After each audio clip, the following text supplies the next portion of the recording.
राष्ट्र स्वतन्त्र पार्टी चाहिँ किन त ब्रदर सुरुबाट त्यहीँबाट गरौँ न होइन ए हो त्यहीँबाट सोध्यौँ न त किन त नि अब त्यस्तो होइन खतरा खतरा क्वेसन नै किनभने होइन अहिले त अब सबैतिर घन्टी घन्टी भन्छ होइन रासोपा भन्छ होइन मान्छेलाई लाग्नु पनि स्वाभाविक हो क्या होइन अब ल सबैतिर घन्टी घन्टी छ अब यही मौकामा सांसद भइदिउँ न त भनेर सोच्न सकिया हुन्छ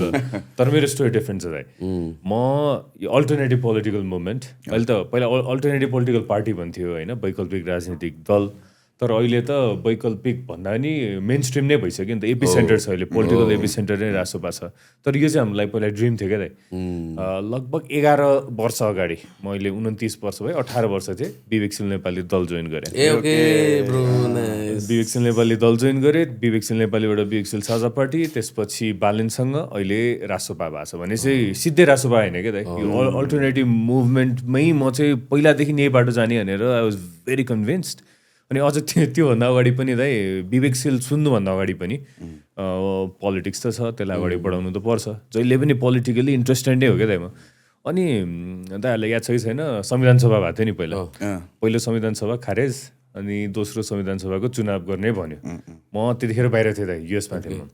होइन अनि त्यसपछि इन्स्टाग्राम भर्खरै आएको थियो 2012को कुरा हो दाइ त्यतिखेर त्यति चलि पनि सकेको थिएन नेपाली प्रब्लम्स भन्ने एउटा पेज थियो अहिले पनि छ होला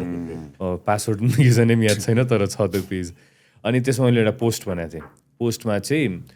जुन पार्टीहरू छ त्यो पार्टीभित्र के अल्टरनेटिभहरू पनि थियो नि त त्यतिखेर हामीले देखेको न गगन थापाहरू थियो कि मैले त्यतिखेर गगन थापाको अनि एमालेको आई थिङ्क गोकर्ण विष्टको उनीहरूको फोटो राखेर चाहिँ ल अब युथहरूलाई भोट गर्नुपर्छ भनेर 2012मा मैले त्यो पोस्ट गरेँ नेपाली प्रब्लम्समा एउटा ऱ्यान्डम मान्छेले कमेन्ट गर्यो अहिले को मलाई थाहा पनि छैन उसले चाहिँ होइन विवेकशील नेपाली भन्ने एउटा छ जस्ट चेक देम आउट भन्यो त्यो कमेन्टले गर्दा विवेकशील नेपाली चेक गरेँ मैले फेसबुकमा अनि आई गट कनेक्टेड उज्जवललाई मेसेज गर्यो कसरी हेल्प गर्ने के गर्ने भन्ने कुरा हुन थाल्यो अनि द्याट वाज ब्याक इन 2012 दाइ त्यो बेला म पार्टी सिधै जोइन त गराएको थिइनँ 12-13 को कुरा हो त्यतिखेर 2012 भनेपछि म पनि पार्टी त पार्टी तर पार्टी गरेर मेरो पार्टी अड्के थियो